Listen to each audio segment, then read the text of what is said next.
Hi, this is Jonathan Ginsberg, and I'd like to show you how to complete a request for reconsideration along with the associated forms. And you will see that these forms are fairly typical of what we see in Social Security in the disability world.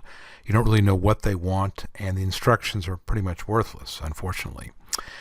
If you do complete the forms yourself, I think you should focus on activity limitations that would limit or impact your capacity to perform simple entry-level work. A diagnosis like a herniated disc or a blood clot in your leg or severe depression, that is not a disability. But the impact of those conditions, for example, if you can't sit for more than 5 or 10 minutes, or you have to keep your legs extended at waist level or higher, or if you experience crying spells for 30 to 60 minutes 3 days a week, those are issues that would impact you from working. So let's go through the different forms you'll need to complete. There are 3 forms to do a reconsideration. The first one is the 561.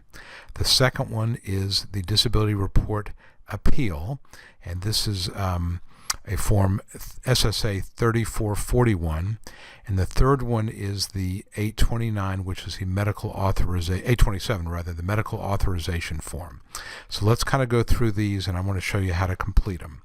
So the first one, the main one here, is the request for reconsideration, and I just kind of completed this very, very briefly. The person, I just gave him a name, John example, Social Security number 123456789. Now realize that the claim number is generally going to be the same as the Social Security number. However, if this is a disabled widow's benefit claim, or if you're claiming under somebody else's Social Security number, then you need to use a different number for the claim number. So the issue being appealed is disability. And then this statement here, I don't agree with Social Security's determination or request for reconsideration. I started to type this in, and this is a form you can fill in online, or you can print it out and write it in. But if you fill it in online, what you'll see is that the form, the lines don't line up with the online form. So I'm unable to work because of severe back pain and limitation. Let's just type in movement. And well, you can already see you can't read this any further. So this isn't going to do you a lot of good. Now what you can do is you can attach a supplemental page. And here's an example of how you would do that.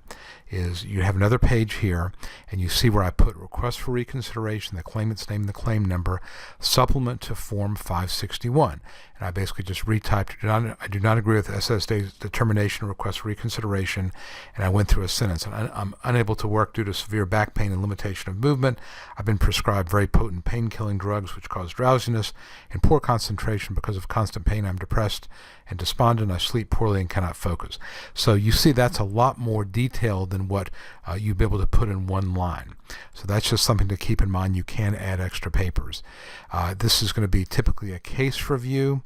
You're going to have your address. If you're represented, that's where I put my information here. And then you submit that, you send it in.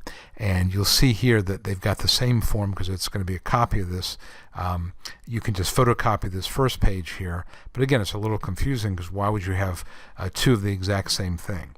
Again, that's Social Security for you. Now, when I do these forms online, by the way, I have a different input screen because I'm doing this, I'm logging into their system, and it's a different look. But if you're doing this on your own, you have to use the PDF form either to print it out and write it in, which obviously means handwriting's got to be good, or you can do it online here, but you can see it's not real easy to figure out what they want. The second report is the 3441. This is the appeal form. And this is where you'd put information about new medical treatment and so forth. And again, you're going to put your name, Social Security number, the address. They also ask for your email here, so you want to make sure that's done correctly. They ask for contacts, so this is where you could put your spouse, you could put a parent, a friend, somebody like that. You can also, if you need more than one, you can add an extra page like I showed you before where you have additional contacts. Here's where you put medical conditions. If there was a new medical condition that has happened since you filed, you'd put that in there. If you left something out, you'd put that in there as well. Any new medical conditions, and this says, has there been a change and is there something new? So a change would be typically, yes, it's gotten worse. because my back still hurts really badly. And again, you'd fill in detail what's going on, what has changed, that your condition is worse. If you have something new, and one of the things, by the way, I always suggest is that if you've got severe physical pain, there's a pretty good chance you're going to experience depression, because it's very difficult to not experience depression when you're in constant pain. So I always recommend that you put that you are depressed and sleep poorly because of the chronic pain or because of stress about not being able to support yourself. That will trigger a consultative mental health evaluation, which may actually help you. So that's what I always try to do there. And here's just some additional information where you provide any other names that you may have used, and the names and addresses of any healthcare provider, and the type of test you've taken. So again, I could fill this out, but it depends on your particular circumstance. It's pretty intuitive there. And again, they're going to ask for a provider 2. This would be a second doctor that you've gone through to. Provider 3, a third doctor. And then other medical information if you've gone to some other facility, a clinic, a hospital, something like that. You'd put that here. The medications you're taking, you list those here. If you've got more than what there's room for, you can add an extra page. And then they all talk about any change in activities. So again, if you are no longer able to walk more than 30 or 40 feet or 30 or 40 yards, that's where you'd put that there. And again, you're trying to paint a picture that your activities and your activities of daily living have been significantly modified by your impairment. Realize that Social Security doesn't care that you can't walk your dog. What they're looking at is the fact that you can't walk your dog means you'd have trouble walking more than 30 or 40 yards in a work site, for like a warehouse or some other facilities. So that's really what they're asking about. So phrase your answers given specifics. Don't say, I can't walk very long. I can walk no more than 20 or 30 feet would be a much better way to put that. Any type of vocational rehab or company that's designed to help you get back to work, you'd list that here. Section 10 is where you'd put remarks. That's where you can add extra pages. So, for example, question 3A, which is where, let's go back up to 3A real quickly. This is, since you told us about your last condition, has there been a change for better or for worse? Or it could be 3B, if you have any new physical conditions or mental conditions. You can go down here to this extra page and you can fill it in here. I experienced severe back pain due to bulging discs at L3-4 and L4-5 and a disc herniation at L5-S1. As a result of my back pain, I'm unable to sit for more than 15 minutes at a time. See how specific I'm getting. I can't stand for more than 10 minutes at a time or walk for more than 10 minutes at a time. I cannot bend to tie my shoes. I need help bathing and getting dressed.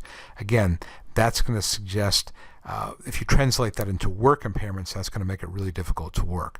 I also put here, I take multiple pain medications that cause drowsiness and poor concentration. I sleep in my recliner at least 1 to 2 hours a day. So you can see how specific I'm getting there. You can use this section 10 to basically explain more of what they don't give you room for up in 3A or 3B or any of the other questions, or you can add another paper. But again, if you add another paper, you want to make sure, as I did here, that you put the form number and your name and Social Security number there as well. The final form that you've got here is just a medical authorization. This is the 829 form. I'm sorry, 827. I don't know why I've got 829 in my mind. 827, where you basically fill out the form so they can request medical information for you.